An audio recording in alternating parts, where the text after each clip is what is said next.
Let's talk about cache memory. This is kind of one of the coolest topics in all of computer architecture, in that it kind of violates the usual assumption that we have in computing, where there's always some sort of a trade-off, that there's never any free lunch. So for example, we're always thinking in software development or algorithm design that there's going to be a trade-off between time and space. If it's going to go fast, it's going to require a lot of memory. If it's going to require less memory, it's got to go slow. Turns out that the caching idea is leveraging two ideas that actually work together to kind of give us the best of both worlds, and in a way there is kind of a free lunch. First thing we need to talk about is the idea of locality, and in order to introduce the importance of that, let's take a look at a really critical issue that forms a problem for us when we're thinking about how to get algorithms to go fast. This figure, which is a little bit dated, it goes from 1985 up to 2015. What it shows is the access time for various technologies in the computer to get access to a particular value, and it includes performance information on disks and memory and the CPU itself. The scale here is in time, in nanoseconds. So we can see here that back in 1985, if we're talking about the time it took for a disk to get access to a value on the disk surface, that it would take in the neighborhood of 100 million nanoseconds, which is a tenth of a second, to start getting the first values back from the disk, which is a long time in computer time.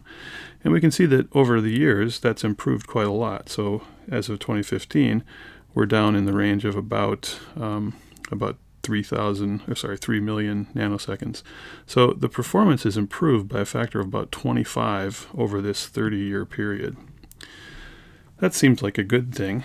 The challenging part about this, though, is that there's a very large gap between the performance of the disk drives and the performance of all of the other interior hardware in the machine.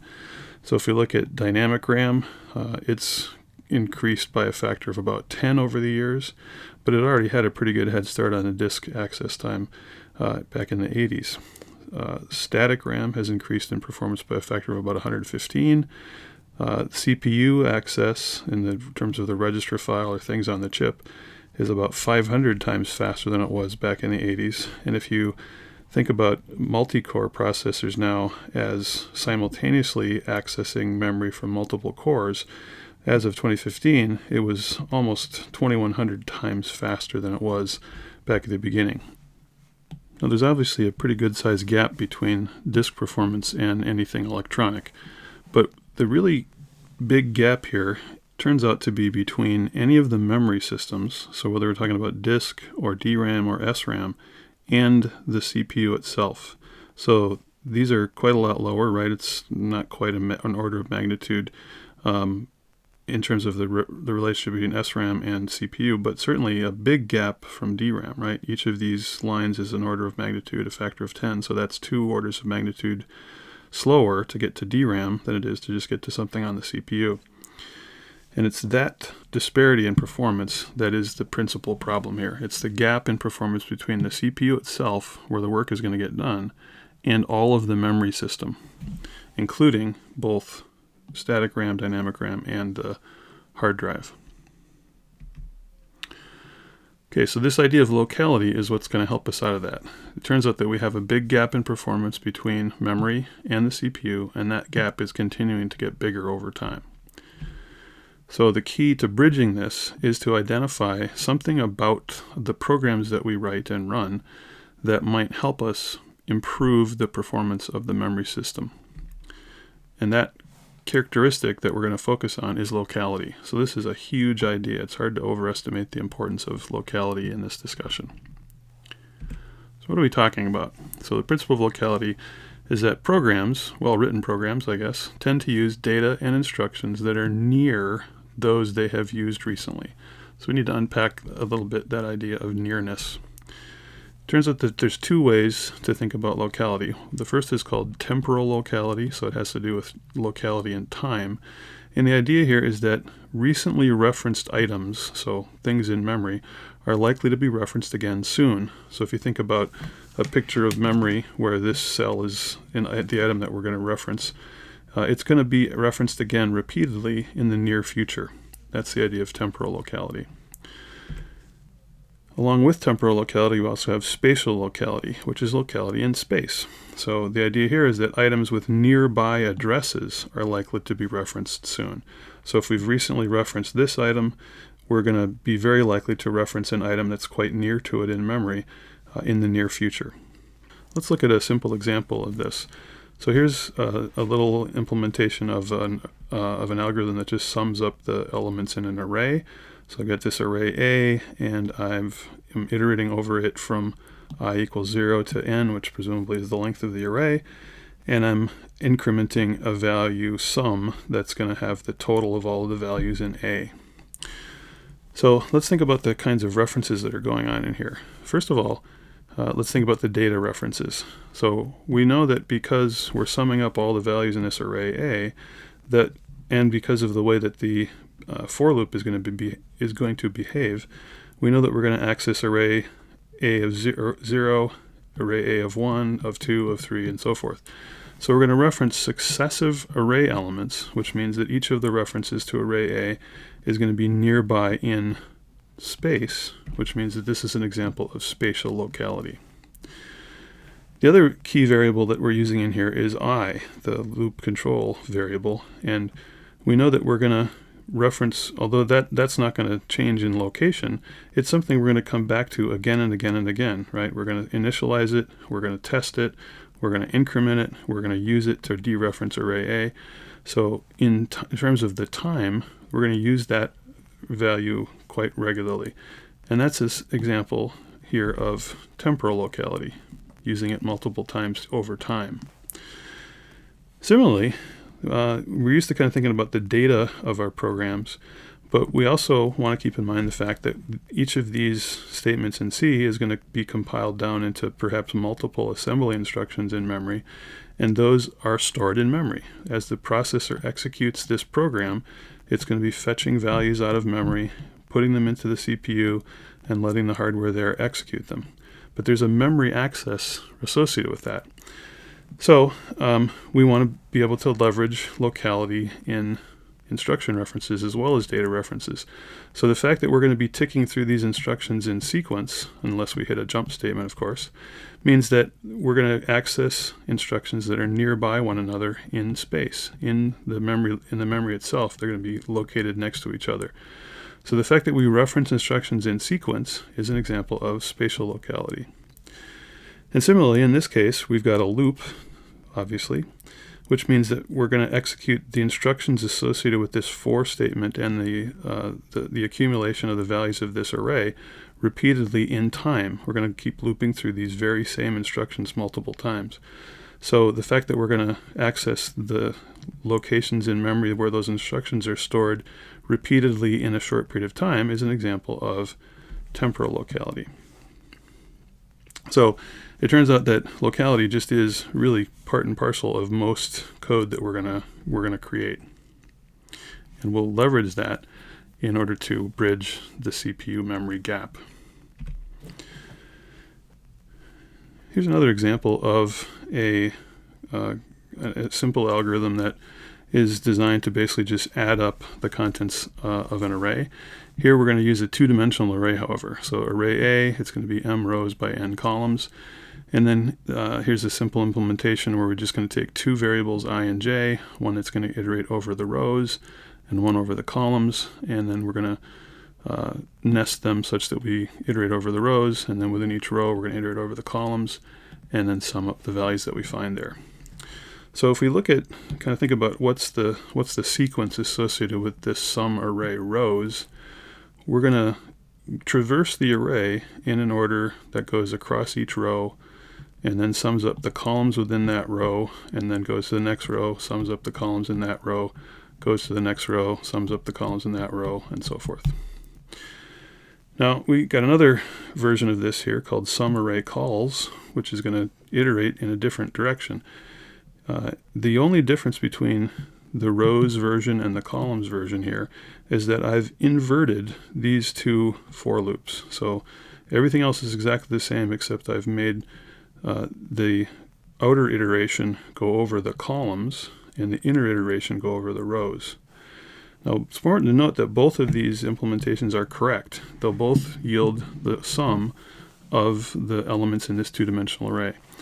But if we think about the behavior of this second example, the pattern of memory access is going to be to go through each column, iterating over the rows in that column, then the next column, iterating over the rows in that column, then the next column, and so forth. So if we're not thinking about performance, these are both going to do exactly the same job. It's just going to change the sequencing in which we access the elements of the array. But now, think about how arrays are stored in memory in C. Because C stores multidimensional arrays in row major order, what's going to happen here is that the cell at the end of this first row is going to be immediately adjacent in memory to the cell at the beginning of the second row. And as a result, we can see that the data that's stored for this array is going to be in consecutive locations in memory, even when we go from one row to the next. This location is right after this location. And similarly, this location is going to be immediately before this location. So if we're thinking about locality, this algorithm, or this implementation, indicates very good spatial locality because we're just always going from one location to the next, to the next, to the next, even at the ends of the row where we go from one memory location to the next, which is where this row starts in memory. Now, if you contrast that with the behavior of the column formulation of this algorithm, we know that because the arrays are stored in row major order, that this location is immediately adjacent to this location. But the pattern for accessing this is actually contrary to that. We're going down these columns as we do the summing. The pattern that we'll have is to go first to this location and then next to this one. But these are not adjacent to each other. In fact, the entire first row is stored in memory first before we get to this guy. So particularly if the array is wide, if it has a lot of columns, there's a very large gap in the memory address of this cell and this cell. So in fact, every time we go to another row in that same first column, we're jumping forward by potentially a very large number of bytes depending on the width of the array. So this algorithm does not exhibit good temporal locality. It's quite bad. And although, again, both of these guys will compute the same sum for the same input, this one is going to run a lot faster, maybe as much as a couple of orders of magnitude faster, depending on the specific characteristics of the array and the caching and so forth. But orders of magnitude faster than this, just by swapping these two statements.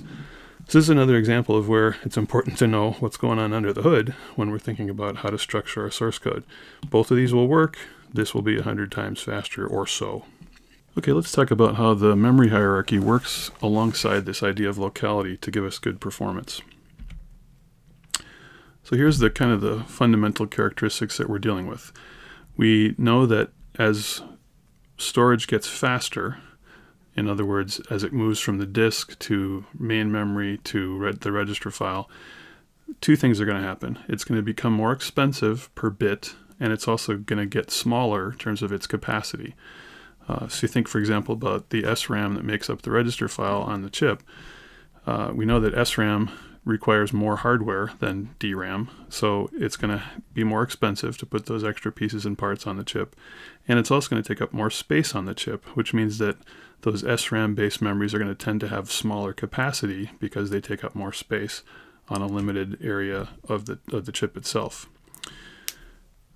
Secondly, we know that the CPU storage performance gap is getting bigger, that the CPUs are getting faster more rapidly than the other technologies are improving in performance. And the good news is that well-written programs exhibit locality. So we want to take advantage of these fundamental properties that have been consistent over many years in order to try to solve this problem. It turns out that, as I mentioned before, there's kind of a free lunch here, that these different properties kind of complement each other and allow us to get the best of all worlds if we organize memory into a hierarchy. So here's an illustration of a typical memory hierarchy over here on this side, you can see that things at the top of this pyramid are smaller, but they're also faster and costlier. Whereas things at the lower down on the pyramid are larger and slower, and they're cheaper. So we can store more stuff more slowly at the bottom of the hierarchy, and at the top we can store less stuff that's accessible quickly, but it's going to be more expensive. The idea here is that each of the layers in this hierarchy, so I've got these layer numbers listed here. Layer L is going to cache data from layer L plus 1. So let's start by thinking about main memory. We're familiar with this idea. That's kind of the main RAM on your computer. When we go out to our secondary storage, which might be a hard drive or solid state disk, we're bringing in part of this information from disk and storing it someplace in main memory. So you could think of this as an example of what we call caching. So main memory is going to be smaller than our hard drive or our solid state disk, but it can bring in a piece of the local storage or the secondary storage into main memory, and that process is called caching. So the main memory caches a copy of some portion of what's out here on disk. We can see that there's other layers in the memory hierarchy here. So on the processor now, you can see that these things are on chip. The processor might have multiple layers of cache memory, and their job is to cache portions of the thing at the next lower level, right? Layer L caches data retrieved from layer L plus 1. So the L3 cache is going to be bringing in pieces of main memory and storing it sort of closer to the processor in faster and therefore costlier and smaller memory, but it's faster here is the key idea in terms of performance. Similarly, the L2 cache, which is closer to the processor here at the top, is going to cache portions of the L3 cache, and the L1 cache is going to cache portions of the L2 cache. And finally, when we get to the point where we're actually going to execute instructions with the data or instructions that we're bringing in, the L1 cache is going to be supplying information to the register file, which is going to cache L1's data. Similarly, at the other end, we might want to not only store information on our local hard drive or solid state disk, but we might want to get information from remote secondary storage. So things that we want to access over the network, from a web server, from a database server, and so forth.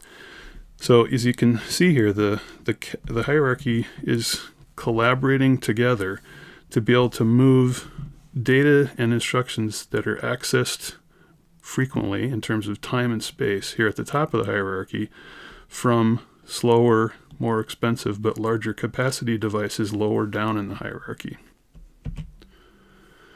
Definition here is that a smaller, faster device, in other words, something higher up in the memory hierarchy, is going to store a subset of the data from a larger, slower device lower down in the memory hierarchy. And that's really the fundamental idea of the hierarchy. Faster, smaller device at level K is a cache for the larger, slower device at level K plus 1. I'm kind of being redundant here because I want to drive this point home. That is the most important take-home message for this idea of the memory hierarchy, is this ability to cache a subset of the data from the lower, slower, larger device at the lower levels. And this is going to be effective as a way to improve performance and to deal with that gap between memory and CPU behavior, because we can access the data at level K more often than at K plus 1, right? So if we're accessing the data higher up in the hierarchy because of locality, because once we bring some information up here into this higher level of the cache, we're going to access it again soon in space and soon in time. We're going to be able to basically have the algorithm behave as if all of the storage was higher up in the hierarchy, even though it really isn't there. We're just going to be able to move the data back and forth through the hierarchy in such a way that most of the instructions and data will be available to the processor immediately, instead of having to wait all the time for something to come up from a lower level in the hierarchy. So here's the big idea. The memory hierarchy creates a big pool of storage, right? All the storage all the way down the hierarchy to our hard drives and even to network storage. It costs as little as the cheap storage near the bottom, right? The majority of the cost is really the expensive storage at the top, but because we can leverage the hierarchy to move data up the hierarchy to where it's needed by the CPU, it effectively costs as little as the cheap storage at the bottom. But it serves data at the rate of the fast storage near the top. So as we bring the data and instructions up the hierarchy where the CPU is going to need it soon, we can have the entire memory system behave as if its performance is equivalent to the top of the hierarchy, but its cost and capacity is equivalent to the bottom of the hierarchy. So we can end up with things that are big and cheap and fast. And this is, again, kind of that summary of the idea of getting the best of both worlds here. By using the hierarchy and leveraging locality, we can get all three of these characteristics without spending a ton of money. Let's take a look at sort of general characteristics of how caches are organized and how they operate. So this is going to be a very general purpose overview, and we'll drill into some more specific details later on. So the general idea of a cache is illustrated by this kind of cartoon representation of memory. So I've got my main memory here, and I've partitioned it into a series of blocks numbered 0 through 15. And then I'm going to show a smaller memory here that represents a cache.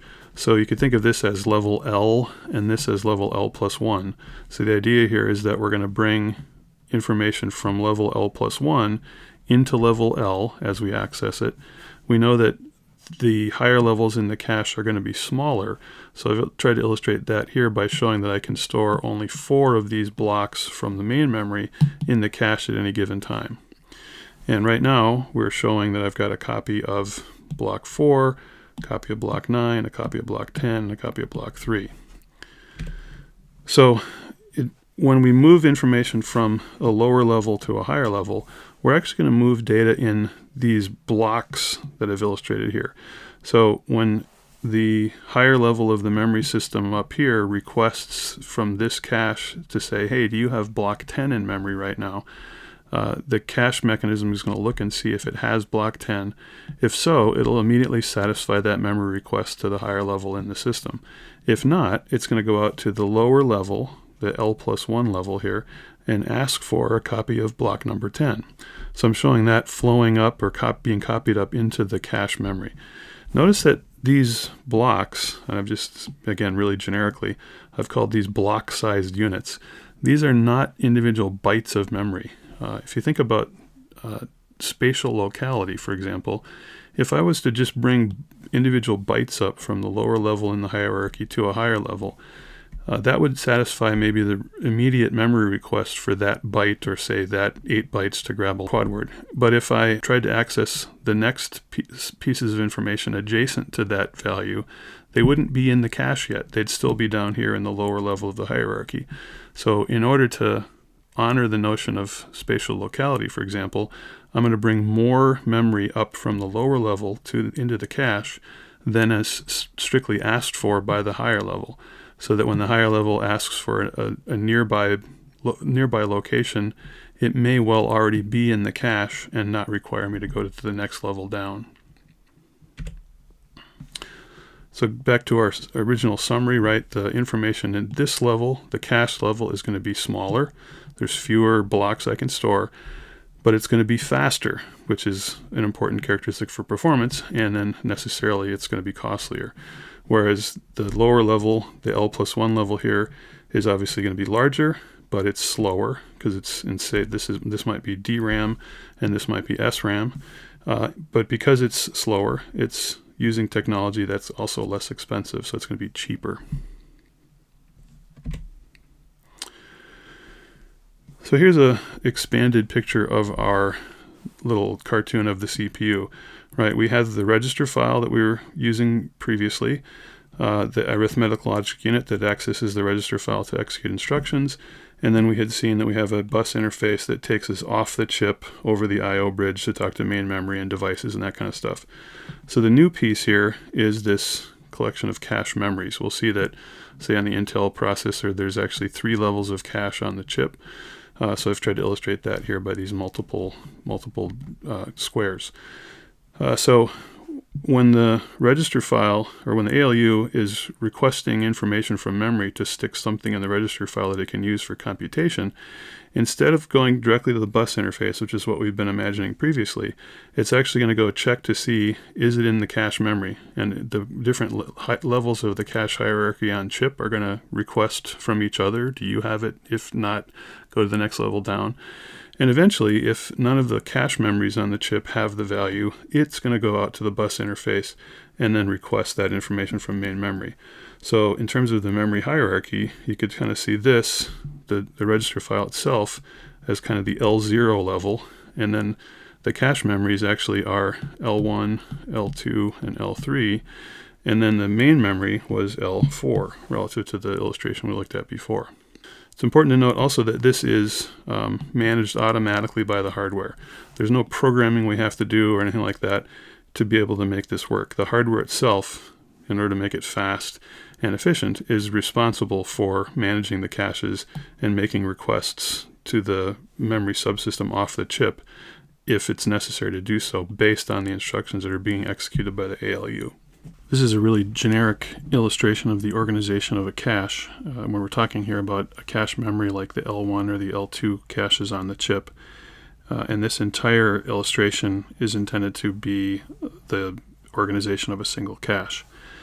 The first way that the caches are organized is into what are called sets. You can see these larger boxes are called sets, and there's multiple of them. In particular, if you look over here on the side, you can see that there are capital S sets. And that value, capital S, is going to be a power of 2 to some exponent little s. So there's always going to be a power of 2 number of sets in a cache. So we could have 1 set, we could have 2 sets, we could have 8, we could have 16, but we can't have 17 sets in a cache. Then the next level of the organization is within each of the sets, there's what's called a line, or a cache line is a term that you'll commonly hear used in discussions of caching. So there's multiple lines per set, and you can see here the number, or the variable we're going to use to refer to that is capital E, and like the sets, the number of lines per set is also going to be a power of 2. So 2 to some exponent little e is going to give us the number of lines per set. Now you notice that so far we haven't actually seen where the data are stored in the cache, and that's at another layer of abstraction down. So within each of the lines in every set, so all of these lines have this same internal structure, the line itself is partitioned into several sections. So the first of these, maybe the most important, is the block. And this is actually where the bytes that are in the cache get stored. And you can see here that there's going to be capital B bytes per block, and that's also going to be a power of 2. So there's going to be an exponent little b that's going to give rise to the number of bytes in each of the blocks. And the block is where we're going to store the data from the next level lower in the memory hierarchy. In addition to the block, we have this value called the tag in each of the lines. And the tag is just a collection of t bits that sort of allow us to figure out, is this particular line storing a specific portion of the address space in this level of the cache. We'll see how that works in a second. And then the third thing that's inside of each line is this single bit value called the valid bit. And if this bit is turned on, if it's a 1, that means that the values in this block of the cache are storing current valid values from the next level of the memory hierarchy down. If this value of the valid bit is 0, if it's turned off, it means that this is not a valid cache entry. Even though it might have been used in the past, it's currently not valid. So it wouldn't be used to serve the bytes from this block to the level of the memory hierarchy up from this one. Because we're going to refer to these values E and S and B repeatedly, I'm going to include a little legend at the top of all of these slides that say, or just kind of remind us that there's S sets, and that value S is a power of 2 to the little s. The number of lines in each of the sets is going to be called big E, and it's going to be a power of 2 raised to the little e. And the number of bytes per block is going to be big E, and it's going to be a power of 2 raised to the little b. We can also think about the capacity of this cache. How many bytes could it actually store?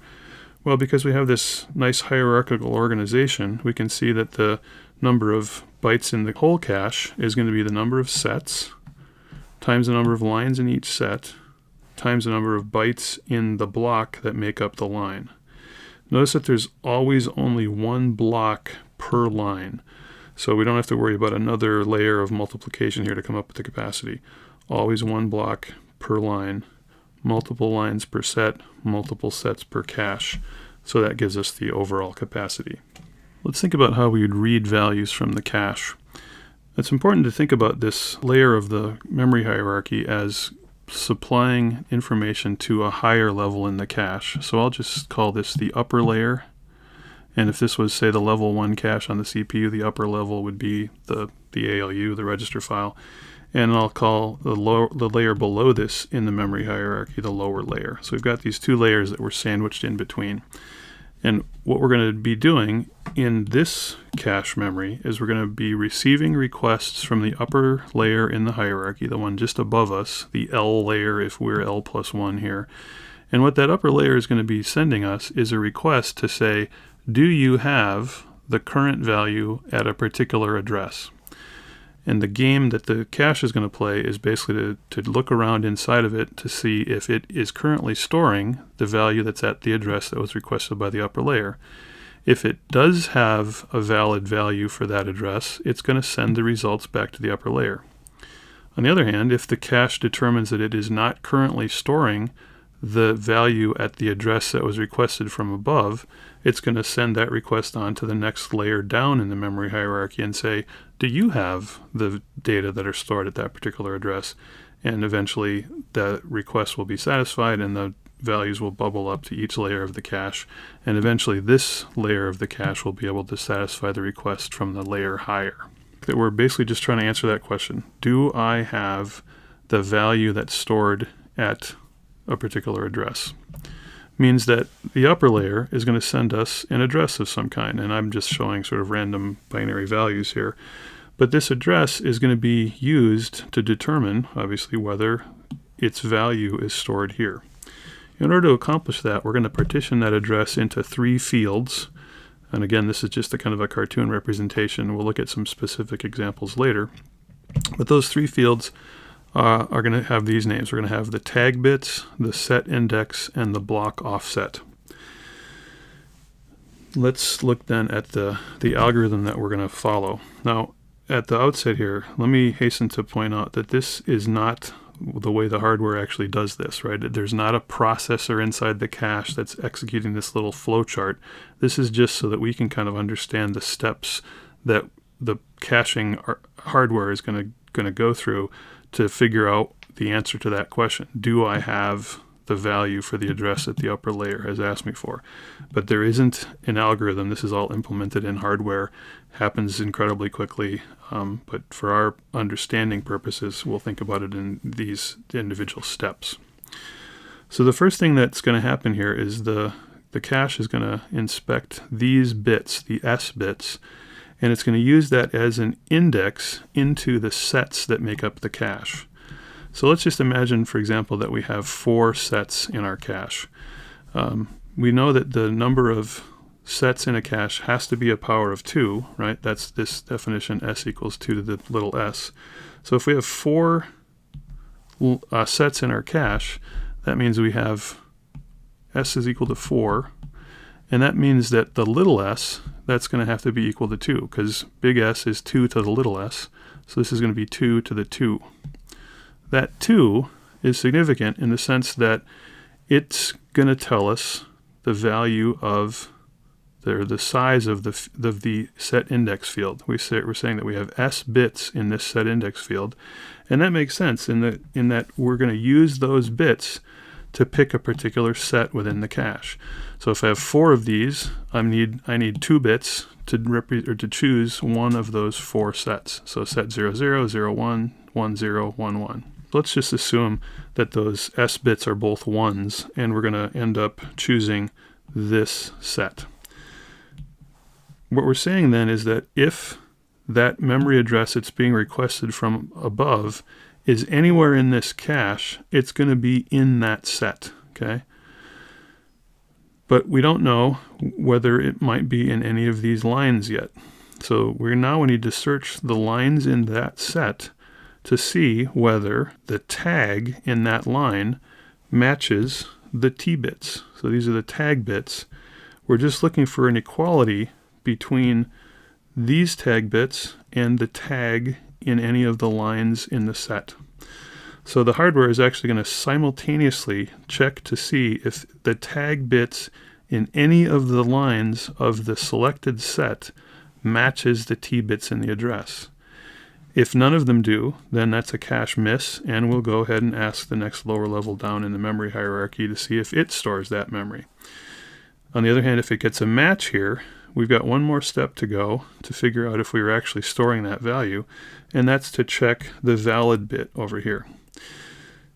We'll see how that valid bit gets updated in a minute, but the point here is if that valid bit is true, if it's turned on, and the tag matches in the appropriate set, then these bytes in the block of the line do contain the value that's being asked for by the next level up in the hierarchy.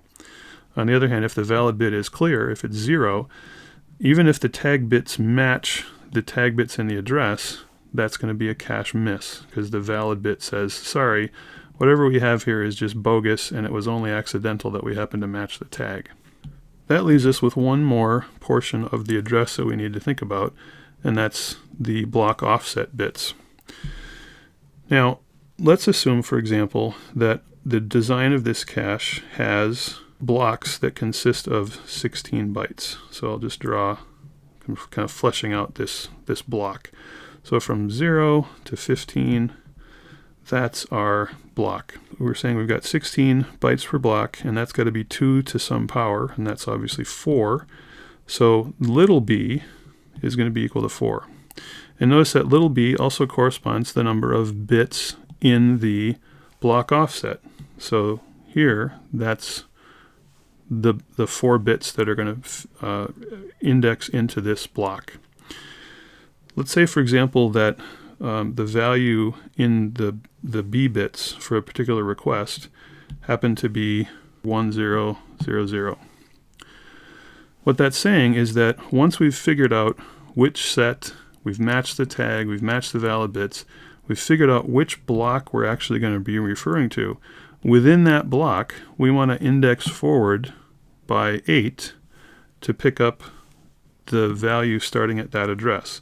So in terms of this little illustration here, at offset 8, there's going to be some bytes here. Let me just, there's going to be this many bytes at that offset. And that's the beginning of the location in memory where we want to satisfy the request from the upper level of the memory hierarchy. Now, how many of those bytes are we going to send back to the upper level? Well, that depends on the size of the request, right? We can request a byte, a word, a long word, or a quad word. Let's say, for example, that we're trying to read an integer from that location. Well, that integer is going to take up 4 bytes, starting at 4 bytes, starting at offset 8 within that block. So it's exactly those 4 bytes that we're going to return back to our next layer up in the hierarchy. Notice also that, let's imagine from our examples earlier, that we're indexing through an array of integers. Well, at one point, the indexing would have asked for this address, and as we went to the next location in, say, the one-dimensional array case, that's going to be this integer in these 4 bytes, and because we've already brought this whole block into this level of the cache, the next time that the upper layer requests the next integer in sequence, it's already going to be in this level of the cache. Right, so temporal locality is giving us quick access to this next integer because it was already brought up from the lower level of the hierarchy the first time that the processor requested something from anywhere in these addresses.